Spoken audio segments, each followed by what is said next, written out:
Muito bom dia, agronegócio. Hoje é quarta-feira, 13 de março de 2024, 8 horas 11 minutos pelo horário oficial de Brasília. Sejam bem-vindos à nossa abertura de mercado, que começa agora, para que vocês sejam sempre os produtores rurais mais bem informados do Brasil, os profissionais do campo mais bem informados do Brasil. E juntos a gente vai começando o dia com as principais notícias, com os preços, com entrevistas. Estará conosco nesta quarta-feira o analista de mercado da Celeris Consultoria, Nilson Nogueira. Vamos falar um pouco mais sobre o mercado de milho, que tem registrado boas altas nos últimos dias e ali alguns alertas acesos sobre a segunda safra. Vamos falar sobre isso.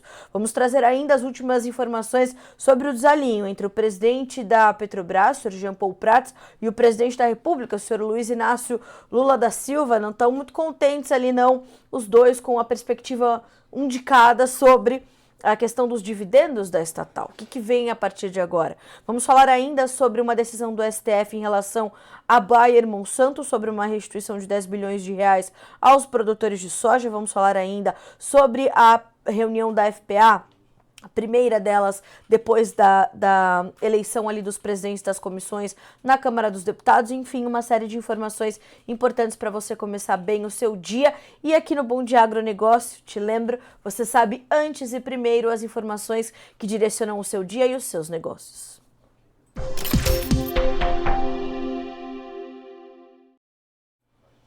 E antes da gente checar os preços, eu quero saudar também a audiência da Rádio Agro Hoje, que nos acompanha aqui no Bom Dia Agronegócio. Sejam todos bem-vindos também. É importante lembrá-los que o Bom Dia Agronegócio é um programa feito para a nossa audiência. Então, mande as suas perguntas, mande a sua participação, o seu posicionamento, suas opiniões. A gente quer te ouvir, juntos construir a edição dessa quarta-feira. Vamos checar os preços. Bolsa de Chicago para começarmos, como sempre fazemos, e por lá o dia é de realização de lucros para soja, que cai 0,9% agora para 11 dólares e 85 cents no contrato maio. Milho perde 0,5%, vai a 4 dólares e 39. O trigo cai 0,5% também para 5 dólares e 45 cents por bushel. Entre os derivados de soja, aí temos uma polaridade. Então, nós temos o farelo caindo 1,4%, não cai pouco, 1,4% de baixa para 334 dólares e 60 cents por tonelada curta, enquanto o óleo de soja vai a 48 cents mais 28, subindo 1% na manhã desta quarta-feira. Passando para a Bolsa de Nova York, nós temos ainda destaque para o café, que segue muito volátil e nesse momento cai 1,05% no contrato mais negociado, 1 dólar e 83 mais 95 por libra-peso. O açúcar, 21 cents mais 98 por libra e uma alta de 0,4%. O algodão, 95 cents mais 74, 0,5% de alta. Petróleo, 78 cents mais 64 por libra-peso, alta de 1,4%, que ajuda a justificar parte daquela alta de 1% ali no óleo de soja, 0,8% de alta no óleo de soja nesse momento, portanto. Então, temos aí com o farelo, com o petróleo, um suporte a mais para os óleos vegetais, em especial para o óleo de soja na manhã dessa quarta-feira. Antes da gente checar as informações das demais commodities, os demais grupos de commodities, eu quero só fazer um rápido adendo sobre o café. Nós checamos aqui os preços do café arábica negociados na Bolsa de Nova York, os futuros do café robusta em Londres, eles também têm estado bastante volátil, e aqui no Brasil, segundo as informações do CPEA, alcançaram o café robusta, né, os preços alcançaram o maior valor real desde novembro de 2016, em alta desde o último trimestre do ano passado. Os preços do café robusta atingiram no dia 7 de março o maior patamar real desde novembro de 2016, de R$ 889,32 por saca, conforme o indicador CPEA Esalq do tipo 6, peneira 13, acima, já deflacionado pelo IGPDI. Segundo pesquisadores do CPEA, esse impulso vem sobretudo do contexto internacional, que tem deslocado parte dos demandantes da variedade para o Brasil. Dados do Secafé, que é o Conselho dos Exportadores de Café do Brasil, indicam que os embarques de robusta no primeiro bimestre deste ano somaram expressivos 1,03 milhão de sacas de café robusta, 6 vezes mais do que o mesmo período do ano passado. O nosso café robusta esteve muito competitivo no mercado internacional, atraiu muito dessa demanda em relação às outras principais origens fornecedoras, em especial o Vietnã. Então temos essa condição e a continuidade desse movimento, o que é bastante positivo, portanto, para a cafeicultura. Atenção, então, voltada ao café robusta neste momento. Agora sim, a gente checa os demais grupos de commodities.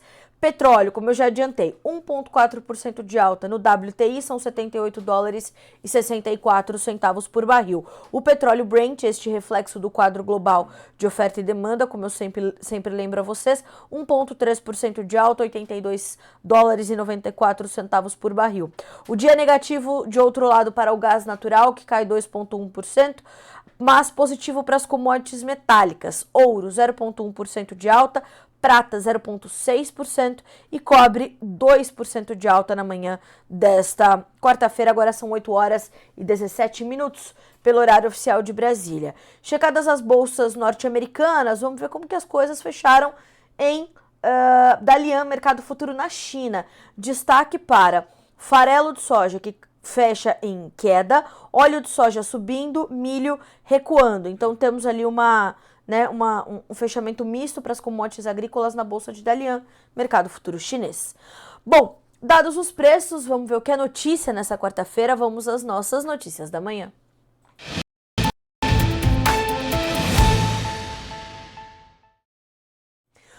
Bom, vamos começar pela condução da Petrobras. A Petrobras e o desalinho entre Jean Paul Prats e Lula tem dominado o noticiário aí nos últimos dias, nesta semana, e, portanto, a CAI, a Comissão de Assuntos Econômicos do Senado, aprovou nesta terça-feira, dia 12, ontem, um requerimento para convocar o presidente da Petrobras, o senhor Jean Paul Prats, para esclarecer sobre a retenção de dividendos extraordinários pela estatal. O pedido foi feito pelo senador Sérgio Moro, que destacou a necessidade de informações sobre a suposta interferência do Poder Executivo na gestão da empresa. A votação do requerimento não estava prevista na pauta do dia e não houve registro individual dos votos dos senadores. No entanto, não houve resistência por parte do governo em relação à aprovação do convite ao presidente da Petrobras para audiência na CAI. Também por ser um convite, ele não é obrigado a ir. Por isso não há resistência, portanto, do governo, faz bastante sentido,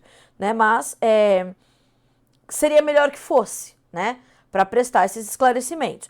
Ainda não foi definida a data para a realização dessa audiência com o Jean Paul Prats, que será agendada pela própria comissão e pelo seu presidente, o Sr. Vanderlan Cardoso, em conjunto com o próprio presidente da Petrobras e demais senadores do colegiado. O objetivo é esclarecer as questões relacionadas à política de retenção de dividendos pela estatal. A convocação do presidente da Petrobras para prestar esclarecimentos na Comissão de Assuntos Econômicos do Senado representa mais um capítulo na discussão sobre a gestão da empresa e a interferência do governo Lula na política de dividendos. A audiência será uma oportunidade para que Jean Paul Prats, CEO da Petrobras, apresente informações e responda às perguntas dos senadores sobre o tema em questão.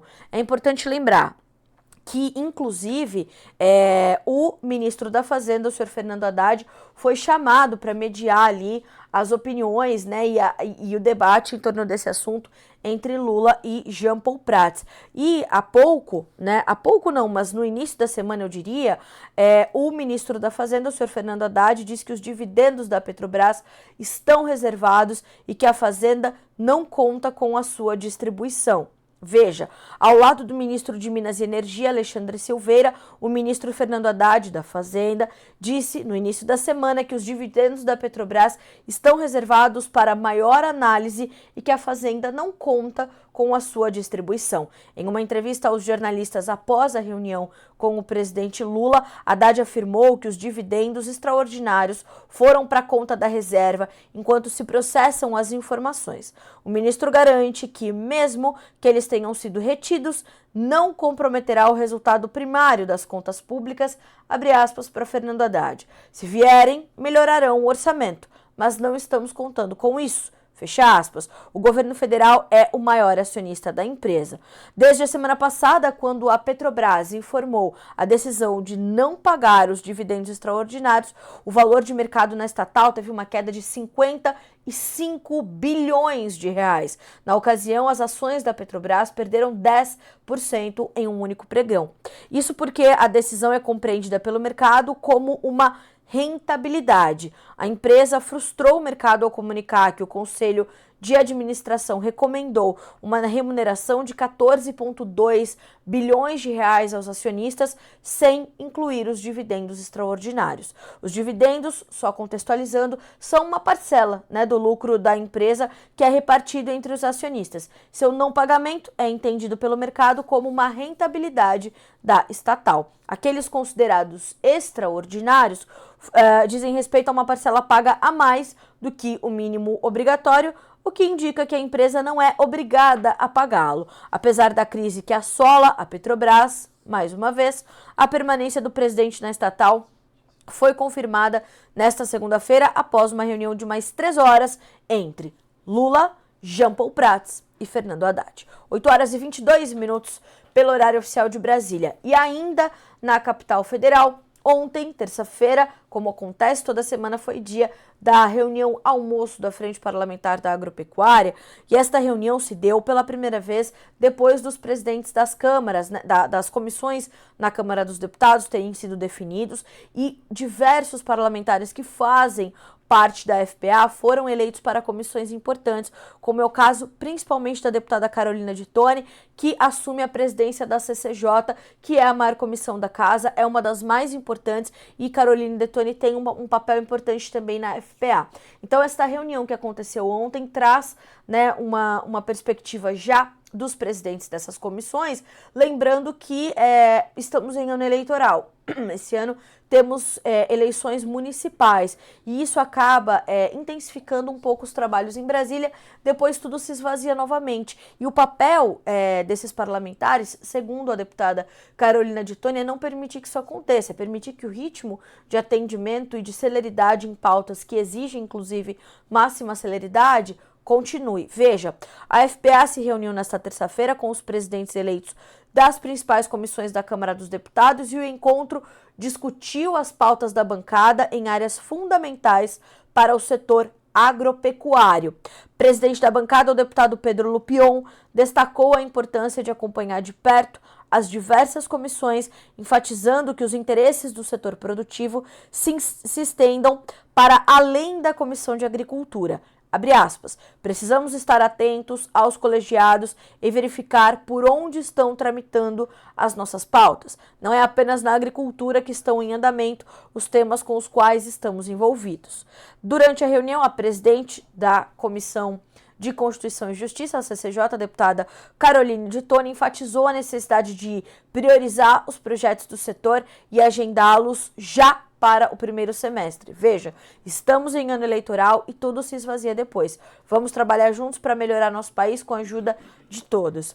Da mesma forma, o eleito presidente da Comissão de Agricultura na Câmara dos Deputados, o deputado Vicentinho Júnior, do PP do Tocantins, assegurou seu compromisso como um soldado dos produtores rurais, destacando a importância da FPA para levar adiante as questões que interessam ao país. A bancada, diz ele, tem uma importância ímpar na comissão para entregarmos, de fato, o que mais interessa ao país. Um outro ponto de muito destaque que eu traria sobre essa reunião de ontem foi a questão da educação, É determinante que, mais uma vez, seja exaltado aqui o trabalho da Associação de Olho no Material Escolar e que a FPA, a Frente Parlamentar da Agropecuária, que agora tem um representante também, que é o deputado Nicolas Ferreira, do PL de Minas Gerais, como presidente da Comissão de Educação,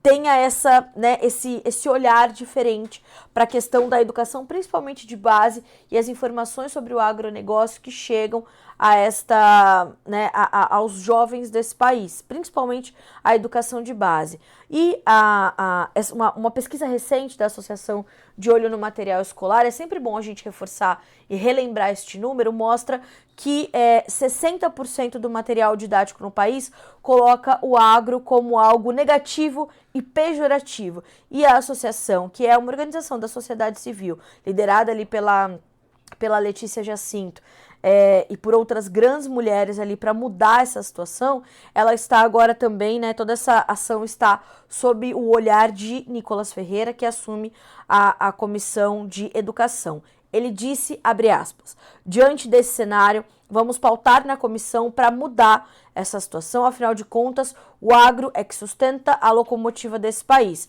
Ainda que o Brasil, e ele complementou dizendo que o Brasil investe 6% do PIB na educação, mais do que a média mundial, mas investe mal. Podem contar, ele disse, com o meu apoio e a dedicação do meu trabalho para o sucesso do agronegócio, da educação e do Brasil. Só recapitulando também rapidamente, se a gente olha para rankings mundiais da nossa educação, operações básicas, leitura e interpretação de texto, nós estamos lá embaixo. A nossa educação, ela é muito pior. Os resultados da nossa educação são muito piores do que países que investem menos e que são de economias ainda mais frágeis, mais vulneráveis do que a nossa. Então isso precisa ser pauta prioritária em todas as comissões.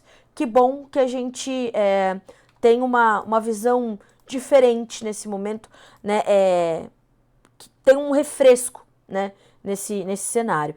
Quero agradecer já as mensagens que temos recebido, mas quero trazer você para o nosso debate aqui para construirmos juntos o Bom Dia Agronegócio. Então vá participando, mande as suas perguntas, mande as suas dúvidas, seus questionamentos, suas opiniões e mande as suas perguntas para Enilson Nogueira, analista da Celeris Consultoria, que estará conosco no segundo bloco para falarmos sobre o mercado de milho. Os preços têm subido de forma considerável no mercado futuro, principalmente aqui na B3 nos últimos dias. Há alguns alertas ligados ali para a nossa segunda safra em função do clima. Então a gente vai fazer todas essas perguntas para o Enilson e você pode se adiantar e ir trazendo as suas perguntas por aqui para nossa interatividade, tá certo? Seguindo por aqui, 8 horas e 28 minutos pelo horário oficial de Brasília. Ontem veio uma excelente notícia para a pecuária do Brasil de que a China já teria habilitado, né, mais 38 frigoríficos para exportarmos carnes, né, para o mercado chinês, que é o nosso principal parceiro comercial e é um dos maiores demandadores de proteínas animais numa trajetória crescente. E a informação agora, segundo o secretário de Comércio e Relações Internacionais do Ministério da Agricultura, o senhor Roberto Perosa, é de que novos frigoríficos podem ser habilitados no segundo semestre, né? E ontem, numa única rodada, Pequim então traz a habilitação para 38 frigoríficos, o que é um número recorde. Novas autorizações podem ocorrer ainda este ano, segundo o senhor Roberto Perosa. Pois bem, o que ele afirma, né? Que, veja só, a Administração Geral das Alfândegas da China comunicou ao governo em Brasília que ainda fará outra auditoria presencial em plantas brasileiras no segundo semestre deste ano e, por conta disso, em matéria do jornal Valor Econômico, o secretário Roberto Perosa afirma que esta instituição, que é o GAC, né, que é a Administração Geral das Alfândegas da China, informou que o enfoque em 2023 era na área vegetal e que deste ano é na área animal. Então, a chance de se habilitar mais plantas ainda este ano existe. E claro que isso traz um impacto direto na demanda por proteínas animais e isso muda a geografia dos principais fornecedores de carnes para o mercado global. Essa foi a principal discussão ontem na entrevista de Alexander Horta Vou aqui buscar o nosso entrevistado de ontem no mercado do boi gordo, o Iberville Neto, me fugiu no segundo que eu tinha que dizer a vocês. O Iberville Neto, que é diretor da HN Agro, trouxe essa pauta, né? Como essas novas habilitações de exportação de carne para a China impactam na demanda por proteínas animais e qual é essa nova geografia dos fornecedores. Quem são os nossos principais concorrentes, como mudam, né, esses volumes que serão atendidos para cada um dos principais importadores do mundo pelas principais origens planeta afora. Então muda-se o cenário de uma forma bastante profunda, porque, de novo, é um número recorde de habilitações. O Mato Grosso do Sul teve 6 plantas novas habilitadas, Mato Grosso do Sul 5, o Pará 4, Rondônia 3. Então, entre os principais produtores aí, esses destaques. Reforço: 6 para Mato Grosso do Sul, 5 para Mato Grosso, 4 para Pará e 3 para Rondônia. Então, todas essas informações estão detalhadas para você aqui no Notícias Agrícolas. Ontem foi um dia de boas notícias, portanto, para o mercado pecuário brasileiro, com esse número e com esse reconhecimento. Mais do que o número, né? Isso é muito importante, claro, porque muda o quadro do mercado. Mas mais do que o número, 38 plantas de uma vez mostra que o status da nossa carne lá fora é elevadíssimo. O Brasil continua entregando produto de excelente qualidade para os mais exigentes clientes mundo afora. Então, é o seu trabalho fazendo diferença na economia desse país.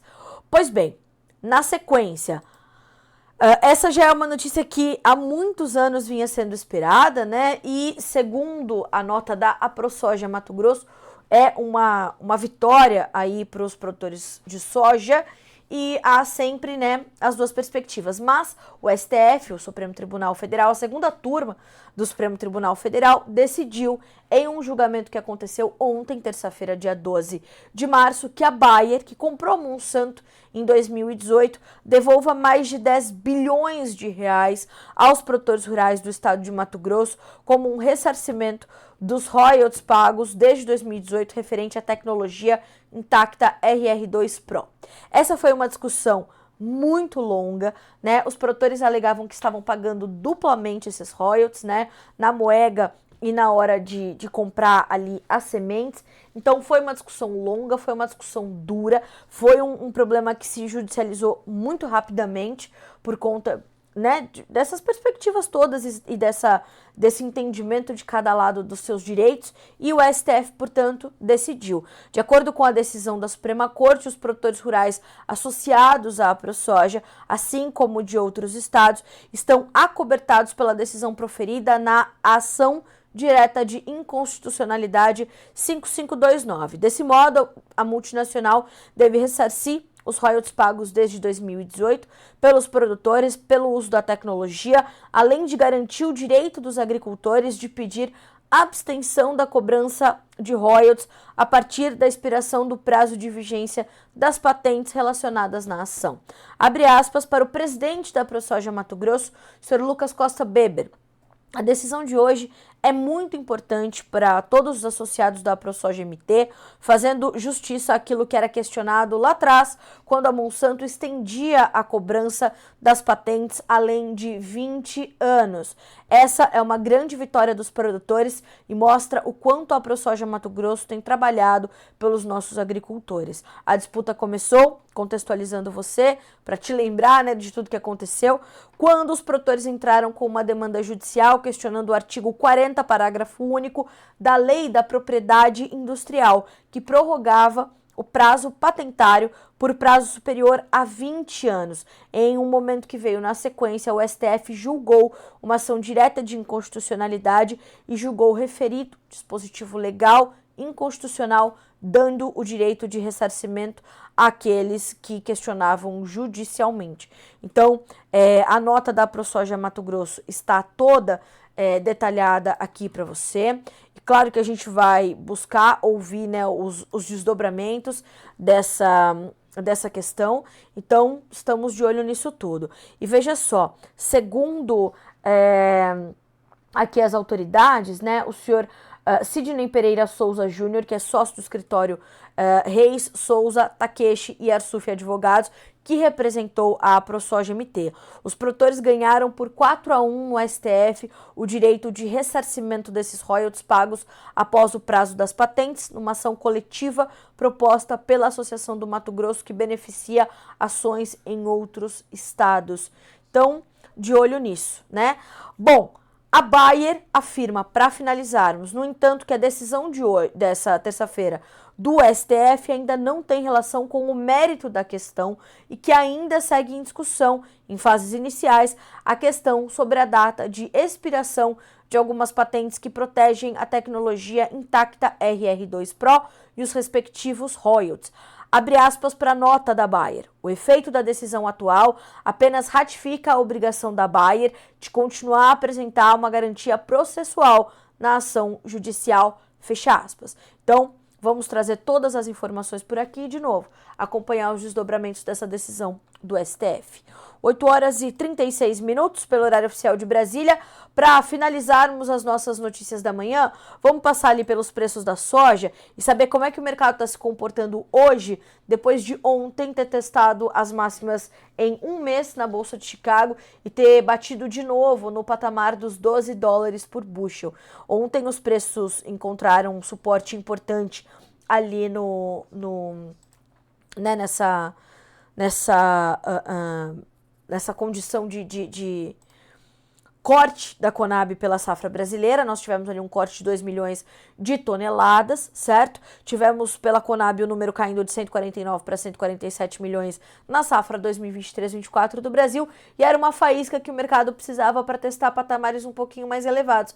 Mas como afirmou o Vlamir Brandalize na nossa notícia ali de fechamento de mercado, ele já sinalizava que nós tínhamos ali uma fragilidade desses $12. O mercado não encontrava fundamentos fortes o bastante para se manter ali naquele patamar. E assim se deu. Hoje é um dia de realização de lucros para o mercado. Nós temos ali baixas nesse momento variando de 10,25 a 11 pontos mais 25 nos contratos mais negociados. O maio tem $11,84, o julho $11,97, o agosto $11,92, o setembro $11,79. Ontem, com os preços batendo nos $12 por bushel, nós vimos os preços nos portos melhorarem, nos balcões melhorarem, no mercado de balcão em diversas regiões produtoras melhorarem, e nos portos, nos vencimentos mais alongados, onde os prêmios já estão positivos, os preços voltaram a testar patamares na casa de R$130, 130, 130,5, 131, 131,5, lá nos vencimentos um pouquinho mais alongados, julho com agosto, e foi a primeira vez desde o início da colheita que o comprador efetivamente apresentou ali os 130 como oferta para o produtor brasileiro, para o vendedor. Então, ontem foi um dia importante, numa combinação de Chicago mais alto e prêmios melhorando. O dólar deu uma escorregadinha, mas Chicago compensou muito bem, fechou com mais de 1% de alta.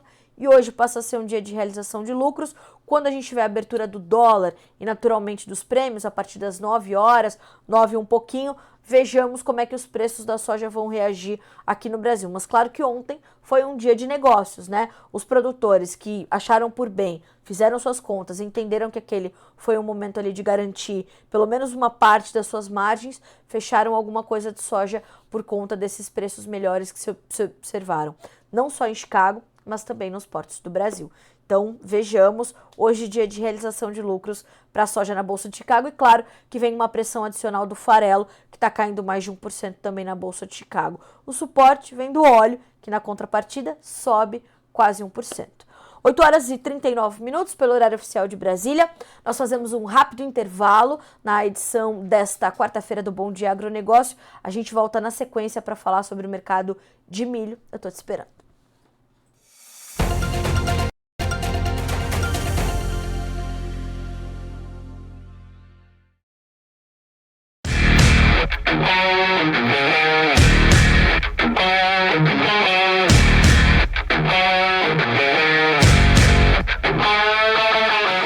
Alô amigos, clientes e parceiros Massey Ferguson. Estamos aqui lhes entregando a Expo Direto Cotrijal 2024.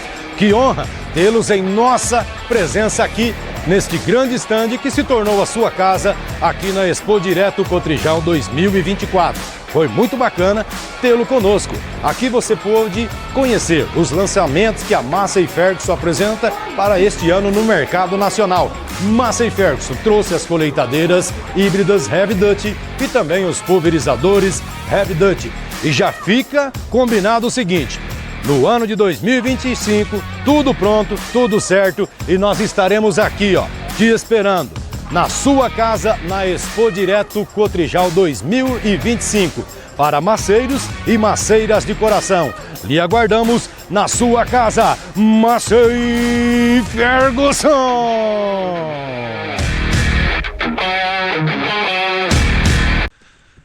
Mais uma chuvinha. Ontem eu joguei 24mm, eram umas 10h30 da manhã. Agora tá com uns 3, 4mm aqui. Ficou o dia inteiro quase chuviscando ontem. Bom demais, né? Cara, aqui tá bom demais. De noite, ó, choveu mais 30mm. E então o clima tá espetacular. Deus abençoe e continue assim, né? Tamo contente, né? Porque terminamos as colheitas e tudo, e agora é só cuidar os milhos, os tratos culturais aí. Mas os milhos estão muito bons. Se continuar o clima assim, milho vai dar uma safra cheia. Aí, ó, tô chegando aqui o milho da minha sede. É um milho muito saudável, ó. Olha os bacheiros aí, ó. Tá limpo, tá bonito, padrão de lavoura. Grande abraço e um bom final de semana a todos. Interior de Birubá, Rio Grande do Sul. Nossa lavoura de soja aqui. O seu Eloy Paloski aqui. Acordou assim, ó. Um nevoeiro, um dia friozinho. Mas a lavoura já bastante carregada. Enchimento de grão bem carregado aqui, não faltou chuva. E é a esperança do agricultor aqui agora, começando a aparecer sinais do inverno aí, já logo tudo prontinho para colheita. Um abraço aí, meu amigo, e vamos em frente.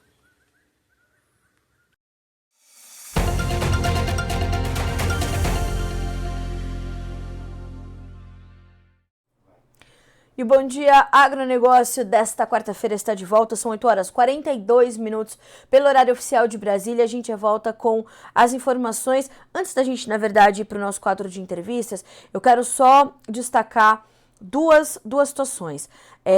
Na verdade, uma situação de duas perspectivas. Vocês vão abrir o noticiasagricolas.com.br, isso vale inclusive para você que nos acompanha pela rádio Agro hoje, e verão que as duas informações estão disponíveis na nossa página inicial sobre essa situação Bayer a ProSoja MT. A notícia da perspectiva da ProSoja. STF determina que Monsanto Bayer restitua mais 10 bilhões de reais aos produtores de Mato Grosso. E a notícia da Bayer. Bayer nega a alegação da ProSoja MT de que STF ordenou restituição de 10 bilhões em royalties. Então, vejam das duas perspectivas, tá certo? É você que recebe as nossas chamadinhas, as nossas notificações. Vocês já receberam as duas informações e as duas têm espaço ali na nossa página inicial para que você entenda mais profundamente o que está acontecendo. E, de novo, eu reforço. Iremos trazer os desdobramentos disso ao longo do dia. O link das duas notícias estão aqui disponíveis no nosso chat, aqui no nosso chat do YouTube, para que vocês possam também ter facilidade para acessar essas duas informações, ok? A Letícia Guimarães, que cuida ali da nossa interatividade, já deixou tudo disponível para vocês aqui ficarem por dentro dessa situação entre Bayer e Monsanto e a ProSoja Mato Grosso, certo? 8h44 pelo horário oficial de Brasília. Nesse momento, os preços do milho na Bolsa de Chicago perdem pouco mais de 2 pontos. O contrato maio tem $4,39, o julho $4,51 e o setembro $4,58 por bushel. A B3 está para começar, os seus negócios está começando agora, e nesse momento a gente tem também um certo movimento de realização de lucros depois das fortes altas que se observaram ontem. Nesse momento, contrato março, que sai da tela já nos próximos dias, R$ 63,27 por saca, maio R$ 62,55, julho R$ 61,27, setembro R$ 62,60. Perdas que variam de 0,2% a 0,5%. E todas essas informações a gente vai carregar para o nosso quadro de entrevistas dessa quarta-feira aqui no Bom Dia Agronegócio.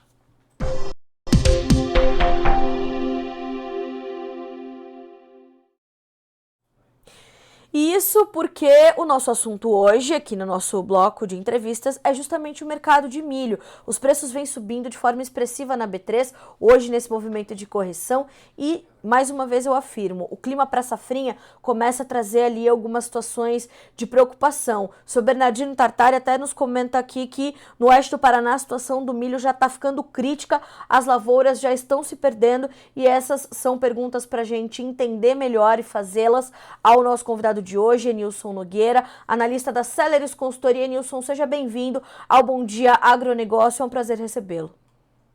Bom dia, Carla. Bom dia a toda a audiência que nos acompanha. E de fato, né, Nilson, a segunda safra de milho começou a trazer alguns sinais de alerta e me parece que o mercado está reagindo a isso. Este é o cenário para esse momento, de fato? De fato, Carla, acho que essa é uma primeira leitura muito importante de se fazer, né?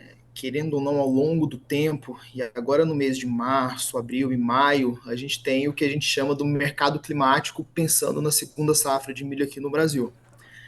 Acho que o primeiro elemento que a gente pode colocar dentro dessa conversa é a área do ciclo 23-24 para inverno já é menor, isso já está dado. Então a gente vai ter, algumas casas vão colocar entre 600, 700 mil hectares a menos do que foi plantado no ano passado. E sobre o nível tecnológico mais baixo também. O produtor vendo as margens diminuírem, serem pressionadas por uma conjuntura de mercado, tem optado por tecnologias, seja em semente, em uso de fertilizante e o restante do pacote, em tecnologias com potencial produtivo um pouco mais baixo. Se além desses dois fatores você ainda tem toda essa questão de intempérie climática, que começa a entrar em jogo agora nesses últimos 10, 15 dias, a gente ainda tem uma incógnita, uma incerteza muito grande sobre qual é o tamanho da segunda safra do Brasil. E um elemento importante, a demanda por essa segunda safra já está se fazendo presente. A gente tem alguma perspectiva de exportação, pensando no segundo semestre de 2024, na casa de 40 milhões de toneladas. As usinas de etanol de milho, as empresas de produção de ração animal estão olhando para esse mercado e colocando um pouco de prêmio climático sobre as cotações, tanto no curto, mas principalmente para o segundo semestre de 2024.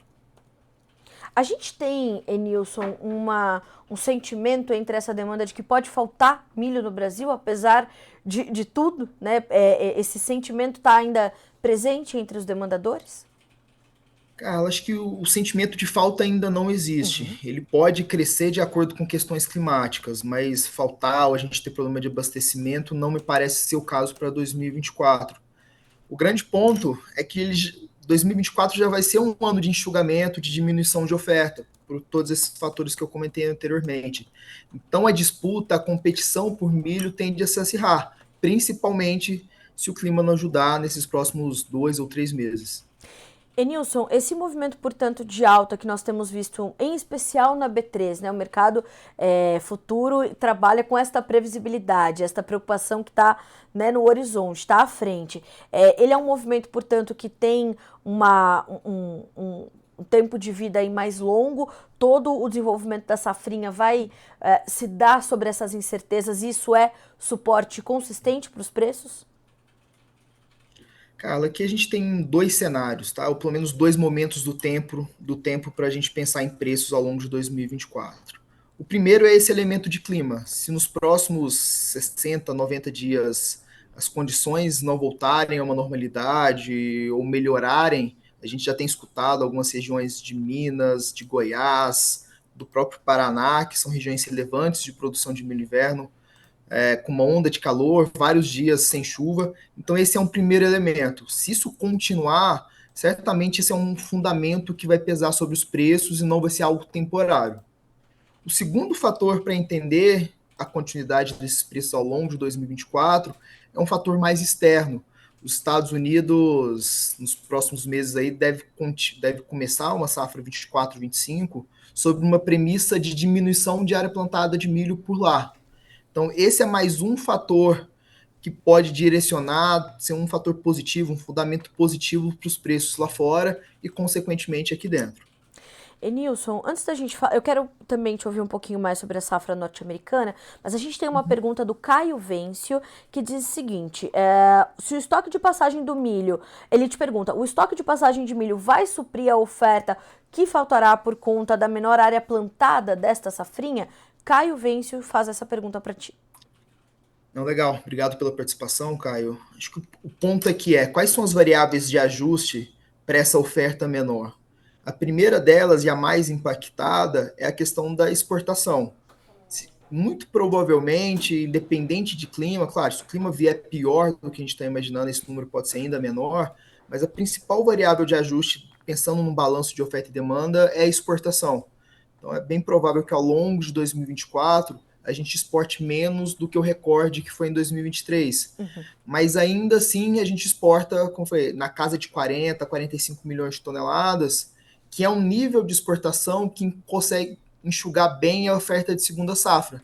Então, quando a gente olha hoje, ainda sem computar ou estimar eventuais problemas climáticos na segunda safra, a gente vê um estoque de passagem do 24 para o 25 no final desse ano e há um em torno de 7 a 9 milhões de toneladas, o que historicamente é um estoque de passagem baixo. Então, a percepção que eu tenho é que esse ajuste de oferta, por mais que possa direcionar ou diminuir uma conta de demanda, a última linha do balanço de milho no Brasil vai mostrar um balanço mais apertado, um fundamento um pouco mais rígido para o mercado ao longo de 2024.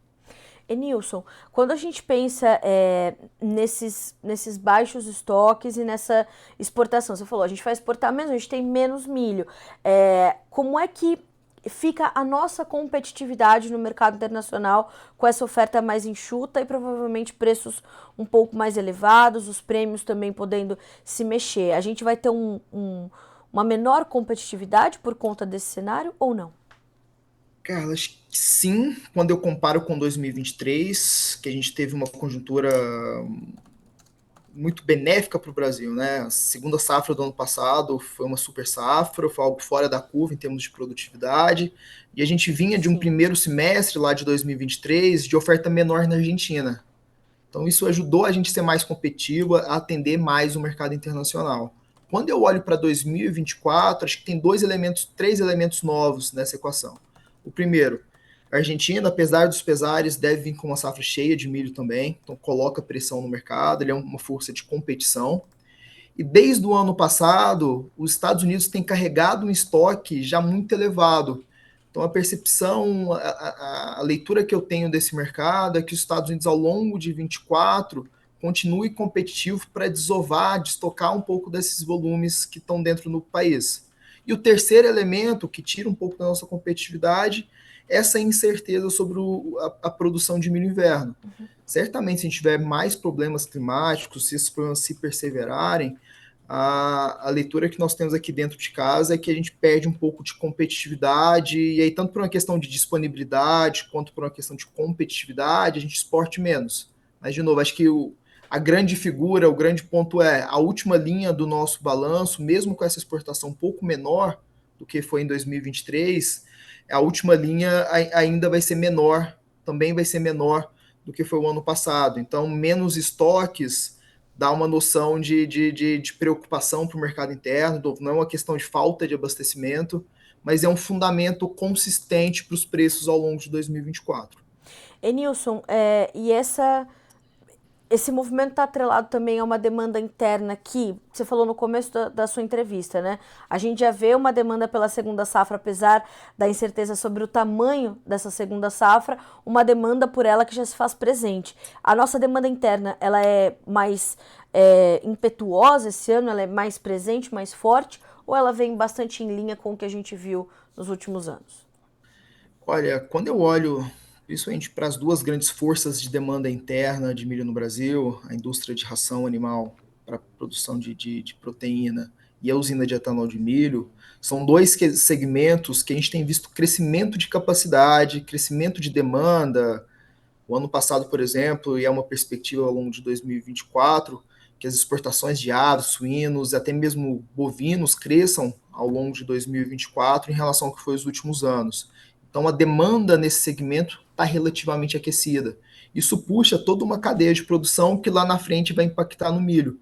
Então, quando eu olho para a conjuntura de curto prazo, tanto para a proteína animal e também para o etanol de milho, até com novos investimentos em outras geografias, né? A gente tem escutado anúncios de construção no Maranhão, Tocantins, Bahia, Paraná, não é só mais o etanol de milho do Mato Grosso e Goiás e Mato Grosso do Sul. Então, todo esse movimento me faz ter aqui dentro da casa que a gente vai ter um 2024 de crescimento de demanda interna. E o que isso provoca nos players? Se eu tenho uma incerteza sobre a segunda safra, que é a nossa principal safra, o mercado demandante começa a se posicionar de forma antecipada. Certo. E é um pouco disso que a gente tem visto nas valorizações da B3. É muito mais um mercado interno procurando esse milho diante de um cenário de demanda forte, com alguma incerteza de oferta. Agora, isso se transfere para preços no mercado físico, no interior do país, essa movimentação, ela já se dá, Enilson? Ou claro que isso chega de forma um pouquinho mais parcelada, né, de forma um pouquinho mais contida? Carlos, o que a gente escuta das nossas pesquisas diárias é que essas altas no interior estão um pouco mais tímidas, mas elas já têm acontecido. Tanto é que alguns produtores, tanto na soja quanto no milho, têm se posicionado, já têm vendido uma parte maior, têm caminhado na sua estratégia de comercialização. E esse é um ponto que eu entendo que é assertivo, por quê? Independente do potencial produtivo, o que a gente tem hoje de forma muito clara, principalmente para esse mercado de milho inverno, é que conforme chega ali no final, no começo de junho, julho, normalmente você tem um peso logístico muito grande por esse milho. Você não tem armazenamento, a disponibilidade de armazenamento é menor, os fretes ficam mais caros. Então, toda aquela história de vender o milho na boca da safra de milho inverno acaba prejudicando ou diminuindo o preço recebido pelo produtor. Então, conforme ele vai vendo, ainda que de forma tímida, esses aumentos, entendendo que isso dá margem ou que ainda deixa alguma coisa para ele, é importante ele já ir caminhando nessa estratégia de comercialização, mesmo, como eu falei, esses aumentos tenham sido tímidos no mercado interno. Enilson, para a gente finalizar, eu queria, embora, né, por conta do nosso tempo ser curto, mas enfim, a gente poderia falar muito mais, mas eu queria saber um pouquinho de você sobre essa perspectiva da nova safra americana. Você citou também durante aqui as suas respostas, esse olhar que a gente tem que começar a voltar aos poucos para a nova safra dos Estados Unidos.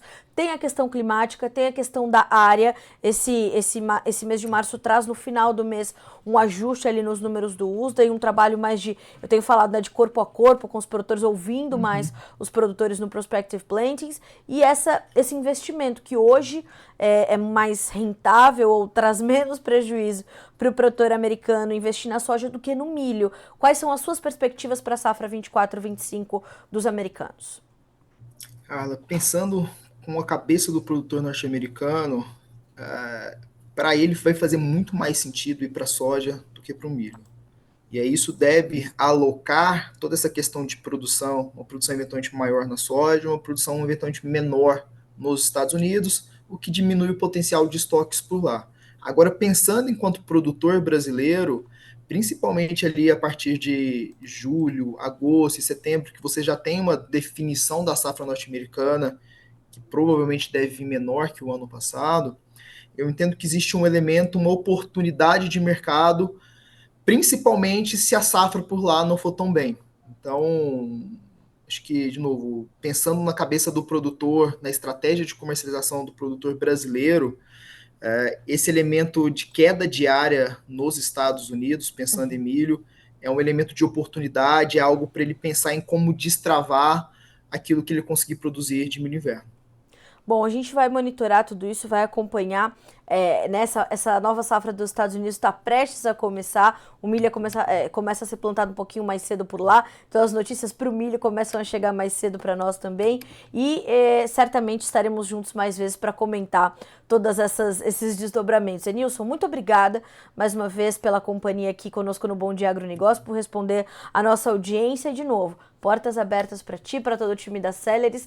Mais vezes estaremos juntos com certeza. Obrigada, bom dia. Obrigado, Carlos, e ficamos à disposição aqui para conversar, para falar um pouco de mercado. Muito obrigada, um abraço para ti, meu amigo, até a próxima. Até mais. Senhoras e senhores, conosco Enilson Nogueira, analista da Celeris Consultoria, nos trazendo essas informações, portanto, sobre o mercado de milho. E são informações que estão bastante conectadas ali ao que vocês estão vivendo no campo. Vou recuperar aqui o comentário do seu Bernardino Tartari.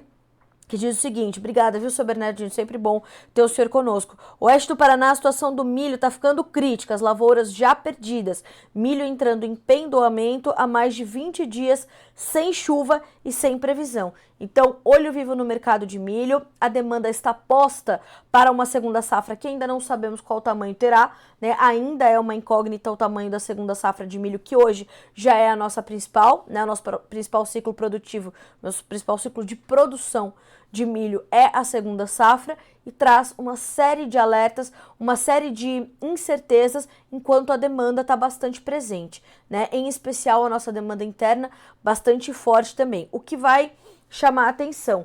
As nossas exportações. Exportaremos menos porque teremos menos milho. Isso pode mexer um pouquinho na nossa competitividade. Vejamos como a demanda global vai se dar também pelo nosso cereal. E com esse gancho aqui do seu Bernardino Tartari, vamos conversar com a nossa audiência. Vamos ao Fala Produtor.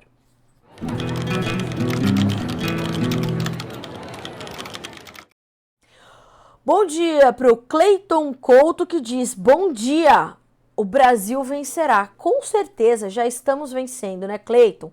Bom dia para o Sérgio Bona, de Primavera do Leste, Mato Grosso. Bom dia para o time da LSX Agrofert. Bom dia para o Márcio Eno, que nos está relatando aqui o milho precisando de chuvas em Nova Santa Bárbara, no Paraná. Márcio, me faz um vídeo desse milho precisando de chuva e manda para nós por aqui. Você pode só escanear, é só ler esse QR Code, facinho, e já vai para o nosso WhatsApp, tem uma equipe ali para receber o material de vocês. Faça um vídeo, aí manda para nós, na sequência, nome, sobrenome, cidade e estado, para a gente poder identificar onde está essa situação e dar o crédito das imagens para vocês. Então mandem, é importante. Não dá para mandar pelo QR Code, está nos ouvindo pela Rádio Agro hoje, anota esse número, 19 997670241, repetindo, 19 997670241, vai mandar pelo WhatsApp e os seus relatos são muito importantes para a gente mostrar as realidades do agro brasileiro e ampliar o alcance das suas informações. Bom dia também para o José Segundo Bosque, de Cambé, no Paraná. Bom dia para o Kleberson, bom dia, Deus abençoe a todos, amém, a você também. Bom dia para o Renato Lourenção, olha que mensagem boa, né? Bom dia, grato por mais um dia de vida, parabéns pelo programa. Muito obrigada, Renato, você está conosco desde o começo do Bom Dia Agro, né? Informações reais, obrigada. Bom dia também para o seu José Natal, para o Cilso Manuel Ferreira, para o Alban. Olha só, bom dia a todos. Carla, esse ano está dando suador, hein? Que fase! Verdade, Alban, ele fala conosco de Toledo, no Paraná. Não tá fácil para ninguém, né, meu amigo? Ontem eu fiz uma live lá no Instagram, no @jornalista_carla_mendes, e eu falava justamente sobre isso, né? Há um desalinho ainda entre, né, um discurso que não é uníssono entre o governo, por exemplo, o governo federal, o Ministério da Agricultura e a Frente Parlamentar da Agropecuária, sobre é ou não um momento de crise no país. A gente está em crise quando a gente não sabe o que fazer, quando a gente não vê solução para o nosso problema. Mas tem, viu, Alban? Só não tem solução para a morte. Por resto a gente vai achar. Então o que eu disse ontem nessa live? Crise é o momento que você está passando, né? Não precisa ser generalizado. Enquanto a FPA, por exemplo, fala, estamos numa crise e o governo precisa indicar e assumir esse momento, o Ministério da Agricultura fala, ainda não é uma crise. E a gente vê outros especialistas também divergindo sobre o atual momento. O que é preciso? É preciso que você se cerque de bons profissionais e de boas informações para tomar decisões mais assertivas e mitigar os impactos desse momento, né? Então, tá dando sua dor, é verdade, as notícias são difíceis de dar, mas a gente vai ter dias de notícias melhores, como o dia de ontem, quando a gente viu a soja voltar para os 12, a China habilitar 38 frigoríficos do Brasil. Então, há dias e dias, e juntos aqui a gente vai construindo o agronegócio do país. Obrigada. Obrigada para o Caio Vence, que fez a pergunta para o Enilson, para o Alberto Tesmer, para o seu José Herbst, para o Elton Tony Marques, de Fazenda Prata, em Colíder, no Mato Grosso. Aqui, segunda safra com reduções de área e por enquanto se desenvolve bem. É uma realidade bem comum esse ano, né, Elton? Obrigada pelo seu comentário. Faça um vídeo das suas lavouras para nós por aí e mande para nós aqui para o nosso Momento Fala Produtor. Tá certo? Senhoras e senhores, 9 horas 5 minutos pelo horário oficial de Brasília. Eu quero agradecer pela audiência, pelas mensagens, pela participação. Amanhã estamos juntos novamente, por aqui pelo Notícias Agrícolas e pela Rádio Agro Hoje. E continuem com a programação em ambos os canais, conteúdos de qualidade, para que vocês sejam sempre os profissionais mais bem informados do Brasil. Amanhã estamos de volta. Boa quarta-feira, bons negócios. Até me faltou a voz. Bons negócios. A gente se vê amanhã a partir das 8. Eu tô te esperando.